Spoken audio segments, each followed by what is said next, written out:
siguro kailangan rin natin tanungin, sino ba yung sinasabi mong sinong may command responsibility? Sino ba yung sinasabi mo sa executive branch? Practically kasi parang pinangalanan na niya kung sinong mastermind pero hindi niya sinasabi ang pangalan. So itong kanyang public statement, maraming mga kahulugan na kung saan naklinarado, mas madaling ma-appreciate ng taong bayan yung sinabi niya.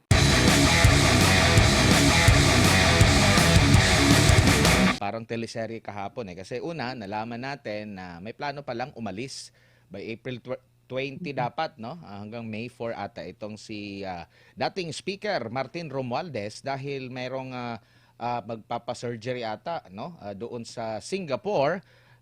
Tapos may pahayag ang ombudsman, hindi pwede, hindi maaari, pipigilan namin. Tapos nakita natin merong petition sila doon sa Sandigan na bayan, may kaso daw kakaharapin, pero ang una pa is parang may petition muna.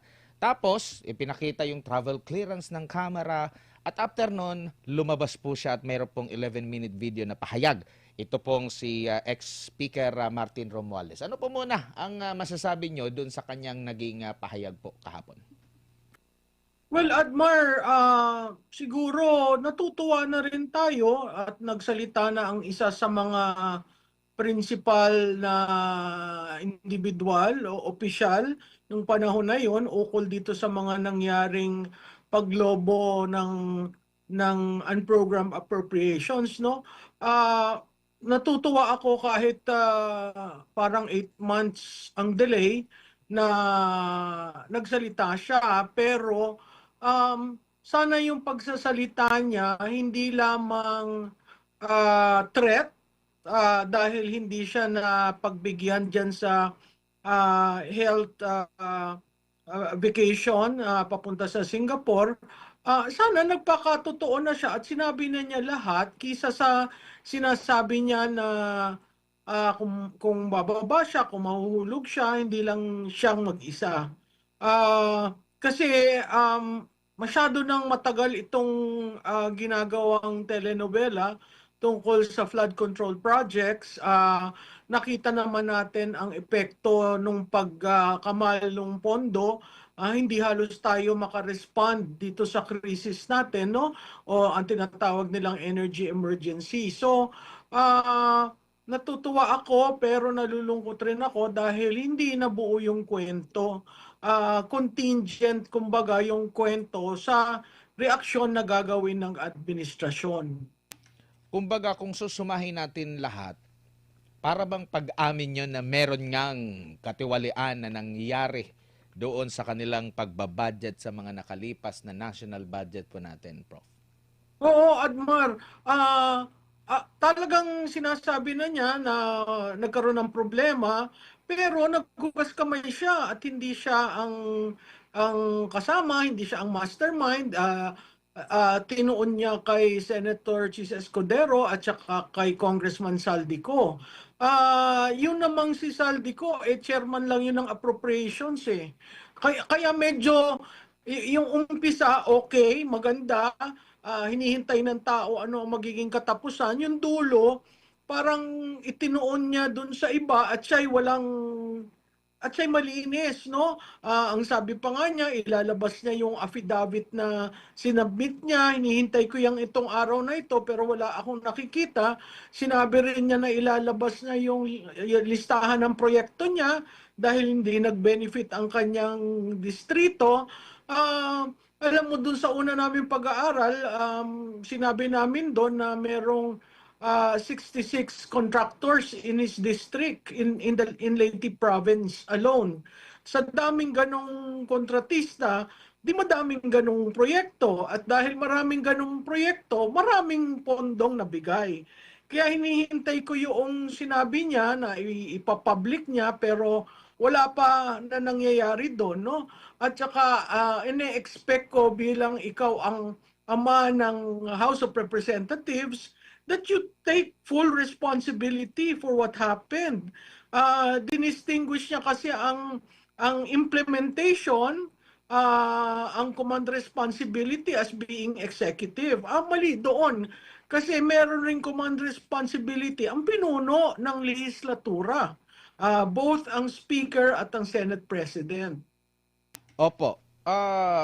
So kayo po ay hindi naniniwala dito sa kanyang sinabi rito. I-quote ko lang siya ha. Sabi niya, no speaker can personally control every committee, much less direct the actions of other branches and government agencies. Sabi pa kasi niya sa una pang mapahayag, uh, but the House is not one person. It is certainly not the Speaker alone. It is a collegial body made up of hundreds of members, multiple committees, vice chairs, institutional process. In fact, there are around 85 committees, each with its own jurisdiction, leadership, and members. Yun nga, no speaker can personally control every committee, much less direct the actions of other branches or government agencies. Alam mo, Admar, yung sinabi niya na no one person can control, tama naman siguro yon kasi ang legislative body is collegial. The decisions will have to be made in plenary. Pero yung sinabi niyang wala siyang control sa 85 standing committees, sa chairperson, sa madidiscuss sa plenary, sa anong uunang papasok dyan sa rules, yan ay call ng speaker. Kung meron siyang gustong diinan, kung meron siyang gustong committee na mag-take responsibility on a given issue, o kung may gusto siyang committee na, o gusto ko ito, ilabas nyo kaagad ha, na ganito ang linyahan. Yan ay sa ika-20th Congress na tayo, since 1987, napakalaki ng role ng speaker. In fact, kung maliit ang role ng speaker, dapat wala siya sa line of succession. Pero nasa succession siya, and it tells to everyone how important the role is. He might just be fourth in the line of succession, but truth and in fact, ang speaker, lalo na sa deliberative democracy, ay ninumbrahan niya ng Pangulo. Nakita naman natin nung pagkatapos ng eleksyon, ang dapat naging speaker ay si kinatawan Gloria Macapagal Arroyo. Pero dahil nag-express itong si Speaker Martin Romualdez ng interes, at dahil magpinsan nga, nag-give way si former Speaker Gloria Macapagal Arroyo. Anong ginawa niya? Just to show how powerful he is. Nung nakita niyang may pagpupulong-pulong ang ilang kongresista sa South Korea, hindi ba inalis niya si Senior Deputy Speaker Gloria Macapagal Arroyo? Hindi ba siya ang may pagpili ng kung sino magiging chairman ng appropriation, chairman ng accounts? Yun ay very important committees. Kung sino ang members ng House of Representatives sa Commission on Appointment. So hindi utility lang ang speaker. Ang speaker ay sinusunod ng 345 members. So, mali yung characterization na ginawa niya. Siguro kaya niya yan ginawa dahil nga pinapakita niya na wala akong kinalaman dyan sa nangyari sa budget. Again, ang power of the purse is with the House of Representatives. So, imposibleng hindi alam niya yan, imposibleng hindi niya unutusan si Congressman Ko, at imposible na hindi niya rin alam ang small committee. Kaya nga ako sabi ko doon sa isa kong kausap kanina na dating politiko, sana naghayag na siya ng ano yung kinalaman niya, ilinabas niya ang small committee, no? At sinabi niya, oo, nagkamali kami dun sa paglalagay, at least yung realignment ng foreign assisted projects into unprogrammed appropriations, o yung paggalaw sa budget ng PhilHealth, hindi lang naman isang beses eh. Nandyan ang Maharlika Fund, nandyan ang PhilHealth, nandyan ang PDIC. Maraming instances at lahat yan lumalabas at nasasabing tama ang taong bayan dito sa ginagawang oral argument sa Supreme Court.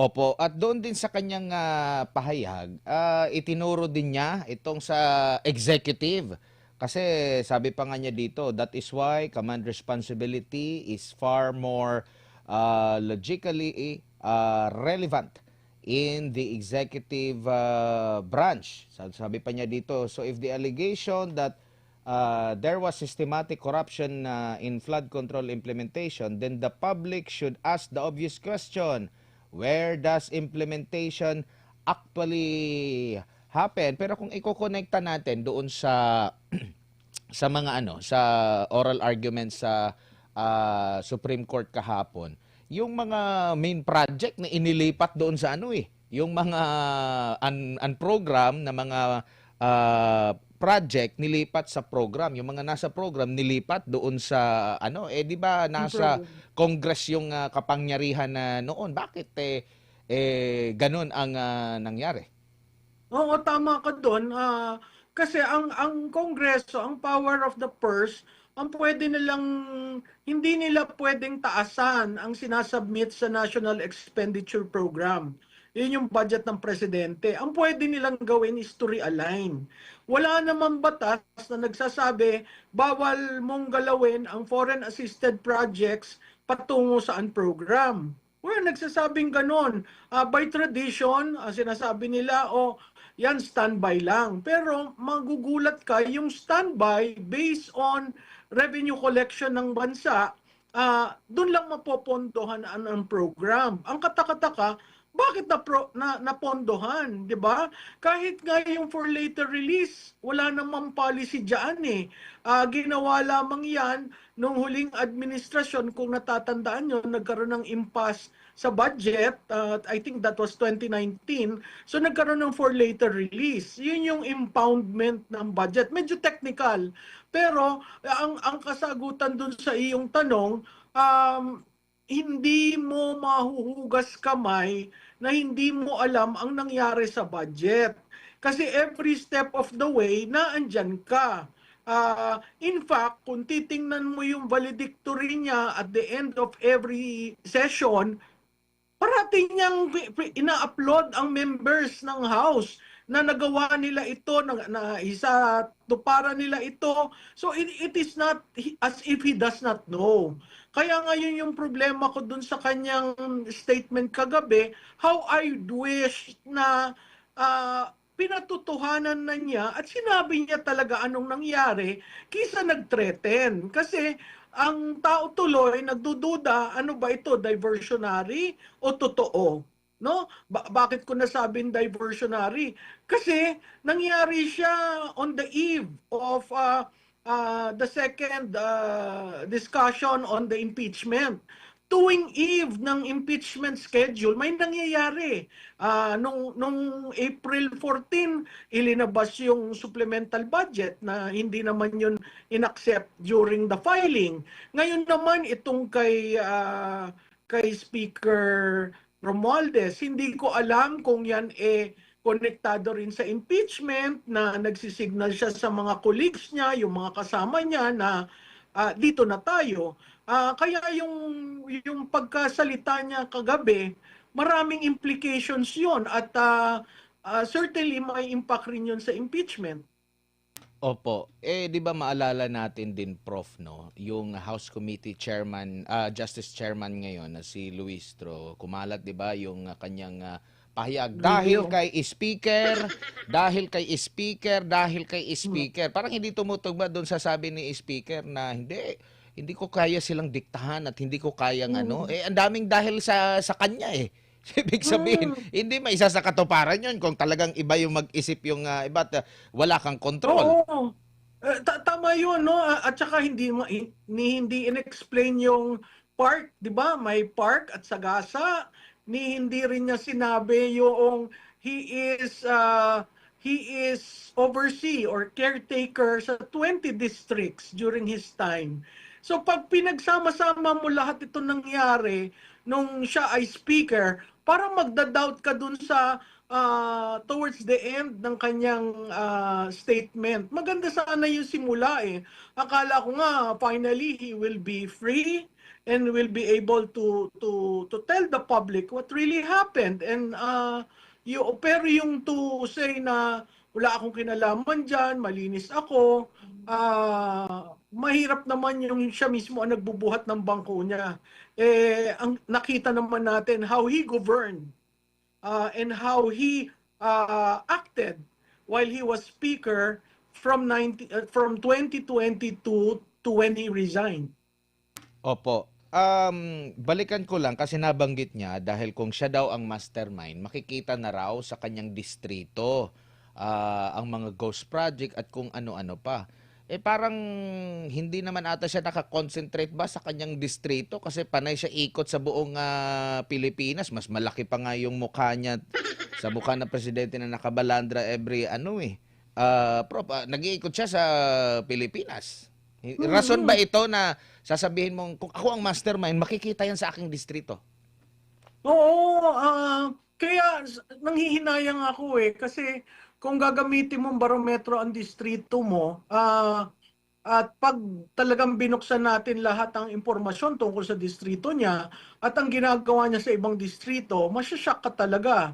At doon mo makikita anong uring speaker ka, no? At the same time, siguro kailangan rin natin tanungin, sino ba yung sinasabi mong sinong may command responsibility? Sino ba yung sinasabi mo sa executive branch? Practically kasi parang pinangalanan na niya kung sinong mastermind pero hindi niya sinasabi ang pangalan. So itong kanyang public statement, maraming mga kahulugan na kung saan klinarado, mas madaling ma-appreciate ng taong bayan yung sinabi niya. Dito po sa kanyang pahayag, I will not allow myself to be turned into a scapegoat so that, di pala, ito pala. I have been in public life long enough. I have seen enough. I have heard enough. I know many things about this current administration and Mhm. past administration as well. And I say this carefully, if this matter to be handled as legal issue, then it will be handled legally, soberly, and according to evidence. But if certain people insist in waging this in the court of public opinion, then I will have no choice but to defend myself publicly as well. So ibig ba sabihin, ito ba'y pahapyaw na banta? May alam ako sa inyo ngayong administrasyon, may alam din ako sa past administration. Lahat-lahat na 'yan ng component ng Kongreso at sa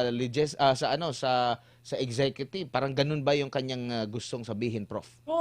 Klarado it's a threat. Pagbabanta kay Mr. Marcos, sa tingin ko principally kay Mr. Marcos Jr. Hindi na yung previous administration probably pero clearly he is laying the predicate that ang mastermind dito ay si Mr. Marcos Jr.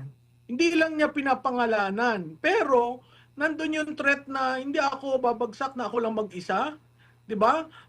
Hindi ako magiging scapegoat. So scapegoat nino, 'di ba? Pag inanalyze mo, pag dineconstruct mo yung bawat sinasabi niya, scapegoat nino. Sino nagagawa sa iyo bilang scapegoat? So meaning merong storya na ganon, may plano na ganon, gawin kang scapegoat, kaya ka lumabas. So makikita mo rin doon, so diversionary pala at gagawin lang siyang scapegoat, later on, siguro mahina lang ang ipafile na kaso o kung malakas, mahina ang evidence, nagkaroon ng maneuverability ang Pangulo.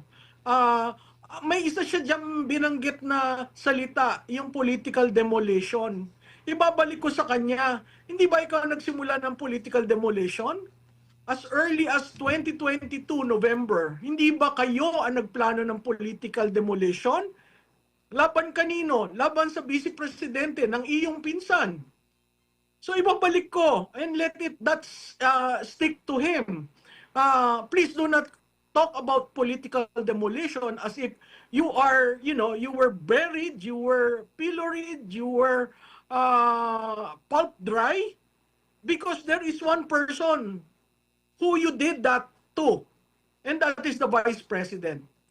And I think part of the threat, yung sinasabi niya, yung previous administration, I think everyone is pinning. Kumbaga, yung may laro na pin the tail to the donkey. Ilang beses na pinin eh. Hanggang ngayon, hanggang this very day, yung sinimulan niya, tinatapos ng iba. And you talk about political demolition? I think Opo. that is too much. Pero nilagyan niya ng S yung past administration. So hindi ibig sabihin na last administration kasi baka ha, ang iniisip ko kasi parang ang unitin ngayon yung itong Marcos at Yung saka dilaw. yung Dilaw. So baka mahasama din yun kasi past administrations may S plural eh. Pero dito sa kanyang last line, Prof, sabi niya rito and to those who think they can throw me under the bus to save themselves, this is what I say to you. I am ready to defend my name. My silence should not be mistaken for weakness, ignorance, or fear. I know enough to defend myself, and if I am forced to do so in public, I will. Para ba itong Prof, no? Imbis na pabanguhin yung kanyang pangalan, is mas malalaglag siya. Kasi nga, kung isusuma total mo, umaamin siya na meron ngang hindi lang siya yung mastermind. Korupsyon. Oo. Alam mo, Admar, that is not a leader. A leader takes responsibility for the things he did, for the things he asked someone to do, for the actuations that led to hatred and divisiveness to be spread over the political arena. That is not a leader. When you threaten, you put me under the bus, lahat kayo isasama ko. Might as well tell. So, Mr. Speaker, please tell your story. You have the public ear now. People are listening. Oo, medyo jaded kami. Oo, hindi kaagad kami maniniwala. Pero sabihin mo ang totoo. That will free you. And that will probably regain a certain level of trust by the public on you. Kasi mahirap yung gagawin niya. Kasi pinsan niya yung makakalaban niya. Kamag-anak niya to a certain degree. Siguro yan ang dinaanan ni Senator Amy Marcos when she decided enough is enough. So ako, ang request ko lang, mahaba na ho ito, wag na natin paubutin ang susunod na SONA. Yung SONA dati, ang sinabi, mahiya naman kayo. Abay, mag-isang taon na ho, walang nahihiya, walang nakakasuhan, walang nagsasabi ng totoo. Lahat hinihintay lang yung dokumento pero wala naman naglalabas ng dokumento. So sana maayos natin itong problemang ito through the former speaker. Opo. Mula noong nagkaroon po ng Senate Blue Ribbon Committee led by Senador Dante Marcoleta, yung pagkakadiscover kasi hindi na maitago ng administrasyon na meron talagang problema doon sa flood control project. Lumaki na ito.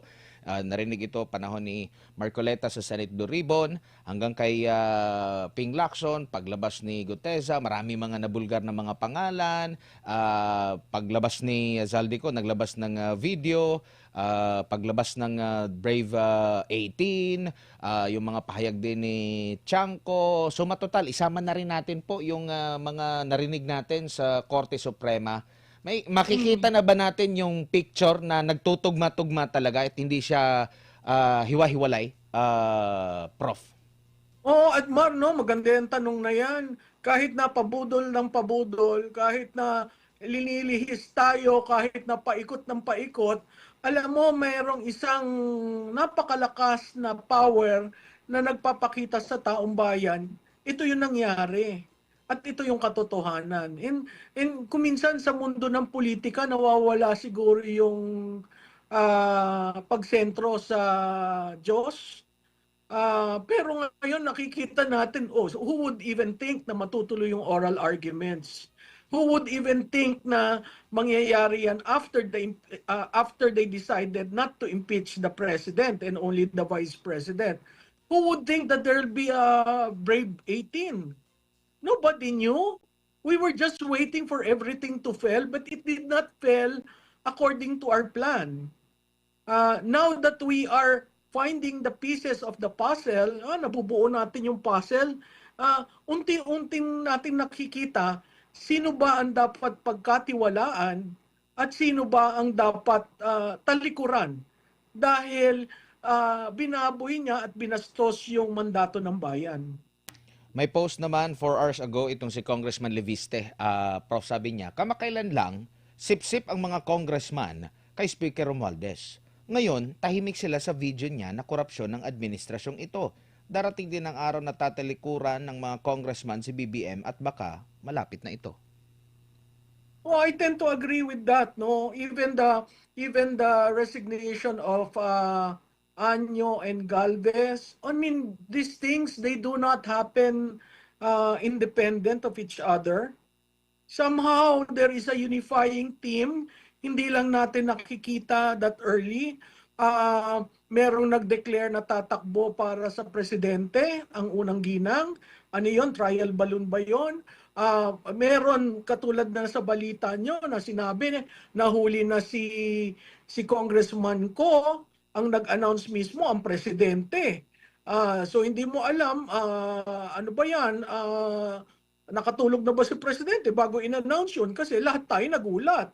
And you know, ang kailangan nilang intindihin, there is a Filipino in any part of the world.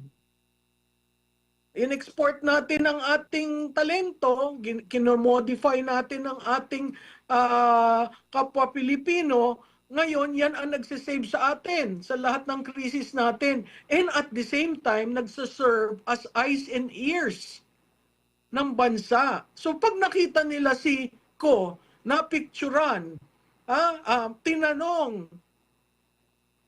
sa tingin ko mas malakas pa yan kaysa sa embahada ng mga Pilipino sa iba't ibang bansa sa mundo. Opo.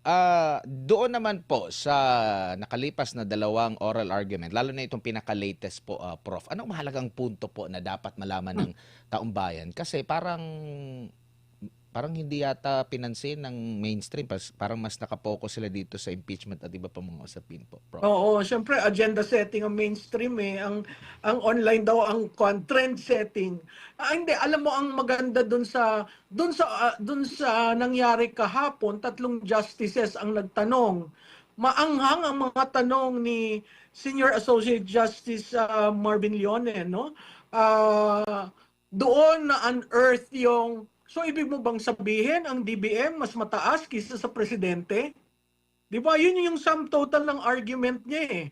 Tapos nung rinap up niya yung argument, sinasabi doon, hindi ba mahalaga ang kalusugan? Hindi ba mahalaga ang edukasyon? Hindi ba mahalaga ang bahay? So parang sinasabi niya, kung tinama niyo lang ang paggamit, itong mga problema, the social issues would have been attended to.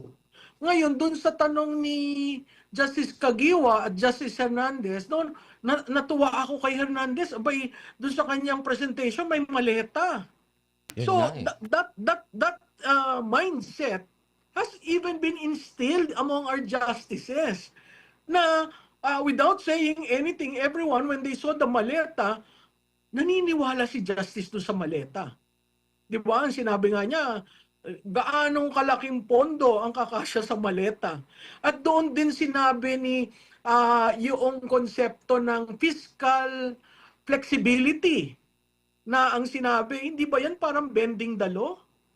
Diba? So makikita mo, rinarap up nila yung mga arguments na lumalabas sa social media at sa mga netizens na sa atin lang naman narinig yung mga bending the law. Pinapropagate yan. Wala mo naman nakita yan sa mainstream media.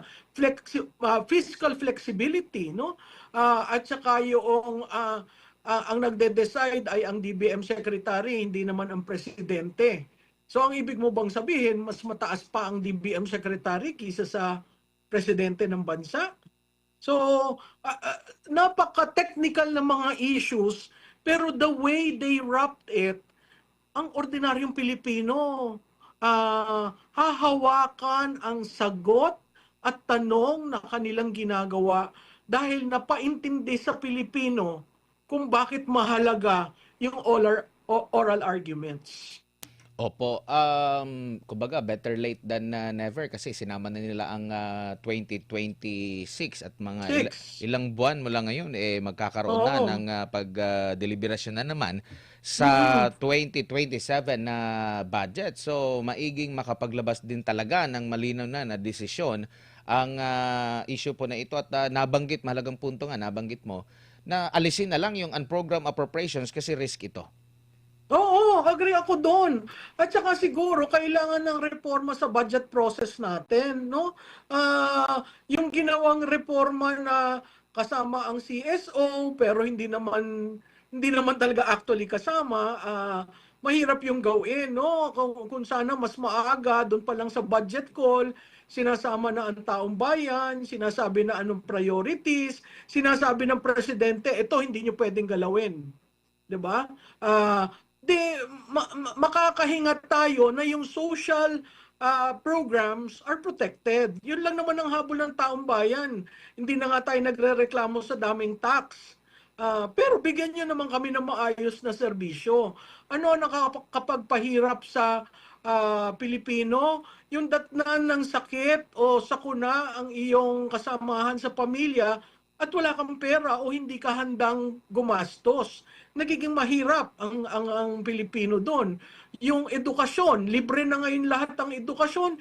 Hindi ko maintindihan ba't inalis yung pondo para sa free tertiary education. Rene-align, no? Yung sa PhilHealth, ganun rin.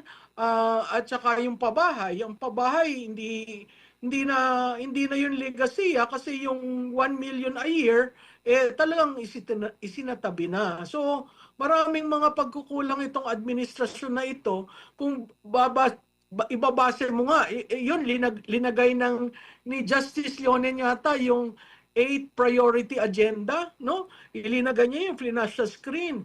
Ito yung pinangako ng presidente. Pag tiningnan mo yon, ni isa doon walang nagawa.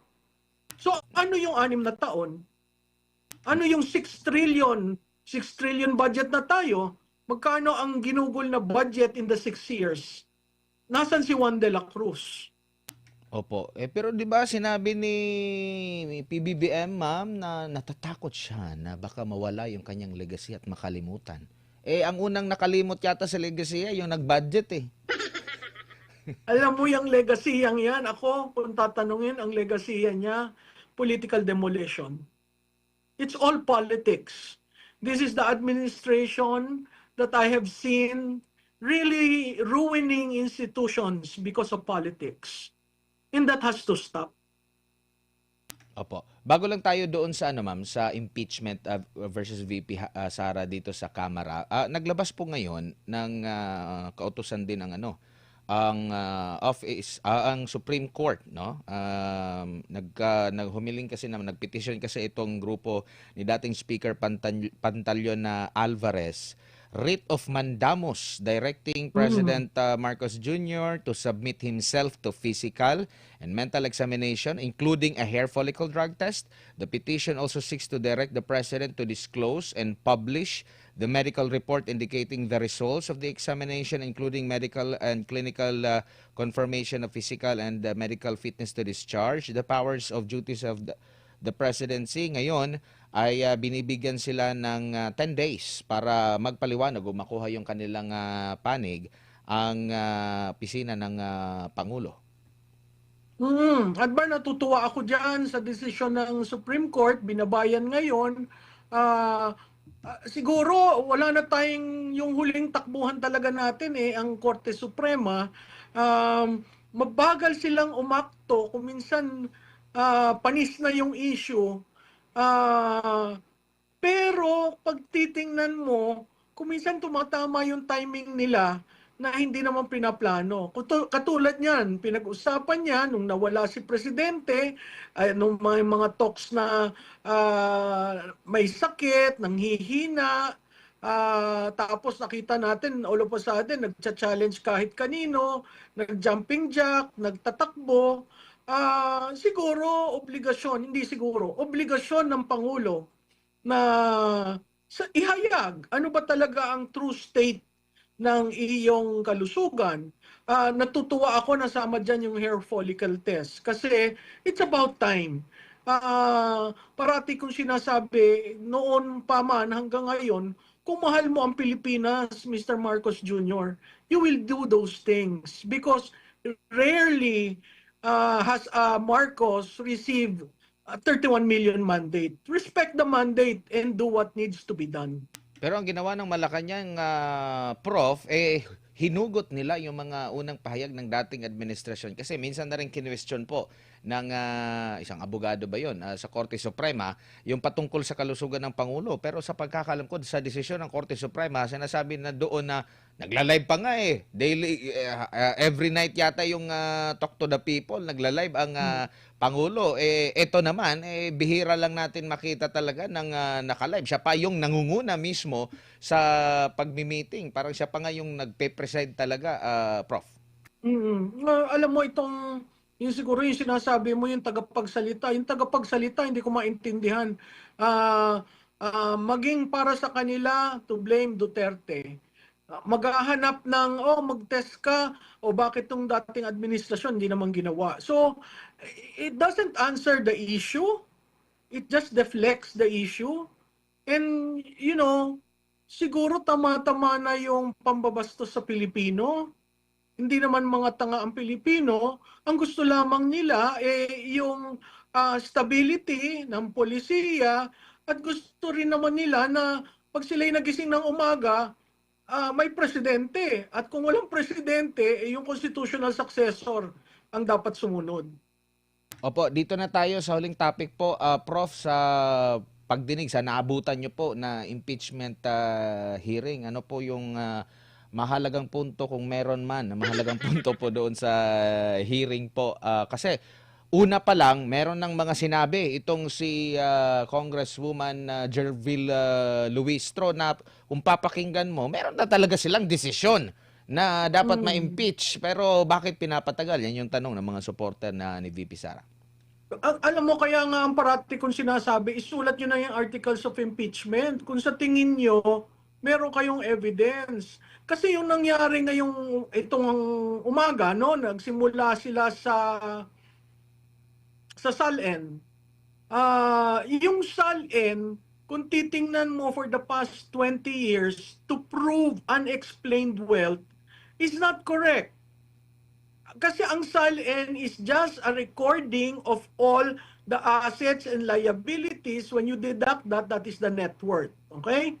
Yung net worth is a good gauge of tumaas ba ang income mo, or meron ka bang explanation kung ba't mataas ang cash on hand, cash on bank. Nakita naman natin maraming negosyo. Yung negosyo ba yun kumikita o hindi? Bukas pa yon o hindi? 'Di ba? Kailangan tingnan yon, hindi porke nasa papeles ang verdict na guilty, no?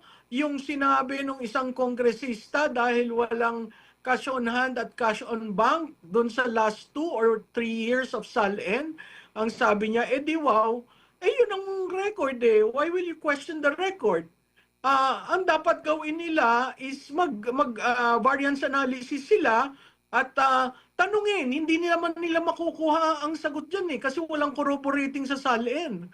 Ang SALN, ang tanging respondent lamang ang makakapag-explain yan. Punta tayo dun sa AMLA. Are numbers determinant of guilt? Certainly not. Kasi meron diyang dalawang bagay na linabas, yung tinatawag na there are two kinds of in and out of your depository account, no? Let me check that. There is the nasan ba yun? There is the innuendo that hold on there is an innuendo that the 677 billion represents the aggregate bank transactions over 20 years. When you say 677 billion, that is composed of deposits, withdrawals, transfer. Many are recorded multiple times as funds move. 'Di ba? Tapos meron rin sinabi sila diyan na ang gross transaction volume is not equivalent to net worth, is not equivalent to ill-gotten. Kailangan ma-establish yan kasi yung meron tinatawag na CTR at STR, yung speculative transactions. Yung speculative, yun yung money laundering. Yung CTR, yun yung pagpasok at paglabas ng transaction. Pag ikaw ay mahigit na 500, pag 500 and above, na bebelong ka doon sa CTR. At tinatanong saan ito nanggaling, etc., etc. So, the numbers may be there, the numbers may be correct, but it certainly does not justify an finding of guilt na illegal wealth, no? Marami pang dadaanan 'yan kasi kung natatandaan mo yung kailangan mapagbangga, ilan ba diyan ang incoming, ilan diyan ang outgoing, ano ang total. Kasi hindi mo yan makikita by mere presentation of the matrix na yun ang ginawa. Tapos yung kay Senator Trillanes, parang narinig ko na yun. From the time ni PRRD yung tungkol dun sa ano yan, magnetic may magnetic scale siya na pagpasok ng Shabu, naalaala niyo yung gusto pa niyang paghubarin si Congressman Pulong at saka si Mans Carpio dahil meron daw eagle at you know those things. To even give a slot to Sonny Trillanes whose name is not in the complaint as evidence, I don't understand what this House Justice Committee is doing. So, ang akin, yung today, oo, na-shock. Ako mismo, na-shock rin. Doon sa amount na pasok-labas, doon sa SALN, pwede mong i-explain yan. Doon sa AMLA, na minomonitor sila since 2017, I think, kasi na-flag.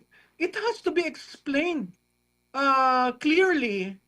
And certainly that new executive director was not explaining it clearly. So we just have to, if that has to go on trial, that is the circumstance where we find ourselves in kasi it was allowed by the Committee on Justice. Now, pag natapos lahat itong kung anong presentation pa meron sila at nag-decide na mag-articles of impeachment, doon natin makikita meron bang 106 votes. Yun ay hindi rin natin inaalis ang karapatan ni Vice Presidente Duterte na i-elevate sa Supreme Court yung mga na-unearthed na data and erroneous conclusion by the Committee on Justice. Opo, pati nga yung transaction parang pinamumukha nila na ang daming transaction pero saglit lang kung i-check siguro yung mga transaction ng mga ano dyan sa kamera, baka same din yung mga tapos in-accumulate lahat ng mga pumasok. Pero alam mo Lumabas. maganda yan. Just like the impeachment case ni Chief Justice Corona, there is now a new way of checking the SALN of all elected officials. Imagine, ako sa Kongreso, by the end of the term of every congressional leader, they should be able to show their SALN. Kung kunyari, nag-serve ka ng 9 years sa House of Representatives, ano ang SALN mo nung beginning, ano ang SALN mo nung dulo? Hindi ba ganyan ang ginagawa nila kay Sara, kay Vice President Duterte? Kung ikaw ay senador, ano ang SALN mo ng first term mo, ng 1 year, at on the 12th year? Kasi logic will dictate, tumataas talaga ang income ng tao. Kahit nga ordinaryong kagawad ng tumataas. Opo, tumataas nga yung gasolina natin at saka diesel, pati yung sa inflation natin, no? Pero sumatotal po, Prof, no? Napansin nyo ba na may similarity, nabanggit mo na ito kanina, nung panahon na kine-question din nila ang dating Pangulong Rodrigo Duterte, which is tumatakbo pa siya noon. Naalala niyo po, may nagdeposito daw sa bangko, di ba? Si Sendanya Mm. nagdeposito, nagdala ng sandamakmak na mga papel during sa mga hearing, yung sa AMLAC, ang dami, pati sa mga bank accounts, parang same ang kanilang ginawa dati tsaka ngayon. Mm. Patuloy pa rin ang ginagawa. Balita ko, just kaninang umaga yata, may isang kongresista na naghulog rin ng almost 500 pesos. So, let's see where if there is a trial, certainly the Vice President can respond to these things. Tsaka yung punto ni Congressman Marcoleta, ma'am, na yung SALE na yun, hindi pala nakalapkip doon sa doon sa original na complaint at doon lang nalaman kaya nabanggit niya fishing expedition para makakuha lang ng mga Yes. dokumento. Lahat itong ginagawa is fishing. Kasi pag tiningnan mo, maling-mali sila nung nag-decide sila na may form and substance. Yung form madali, yung substance wala. Both nila maghanap ng evidence, ilalakip na yun. Kasi susulat na naman sila ng articles of impeachment, doon magbobotohan ang plenaryo tungkol doon. Ang problema Opo. yata nila, meron sa Article 11 session days voted upon and transmitted to the Senate. Session days. They are doing the hearings during recess. Alam ko may resolution sila allowing the House Committee on Justice to do the hearings, pero ang resolution ba can amend a provision in the Constitution? That is another issue that they need to wrangle with. Opo, baka yung sa mga ginagawa nila, kung balikan sila, hindi din sila papayag siguro. Pero kung pag-uusapan yung laki ng pera, maraming nakita rin ang Supreme Court doon sa budgeting, no? Maraming at dito nga sa mga alegasyon ng mga lumabas dito sa korupsyon, marami din. Mas malaki ng dihamak. Barya lang ata kung ito may tuturing kung ibabangga dito sa sinasabi nilang ginamit daw ng dati ni Vice President Sara Duterte. Pero wala na tayong oras, Prof, siguro bilang panghuli. Ano na lang po yung dapat na tandaan ng ating mga kababayan sa gitna po nitong mga kaganapan sa ating bansa ngayon na meron pang krisis? Patuloy na katulad ng sinabi ko sa inyo dati, patuloy kayong magsubaybay, patuloy niyong alamin ang mga tunay na issues, hindi lamang yung kung anong linalabas. At patuloy po tayong tulungan natin ang bansa natin na malaman ang katotohanan. Marami na ang humuhusga na ako daw ay fake news peddler. Kung ako ay fake news peddler, matagal na akong wala sa Facebook, matagal na akong wala sa social media, at siguro wala kayong respeto dahil si SMNI, patuloy pa rin naman akong kinakausap. So, ako po, huwag tayong paghinaan ng loob at tumayo po tayo para sa bansa natin. Prof, maraming salamat po sa inyong oras at panahon. Sa ulitin po, ingat po kayo. Salamat, Admar. Maraming salamat sa inyong lahat.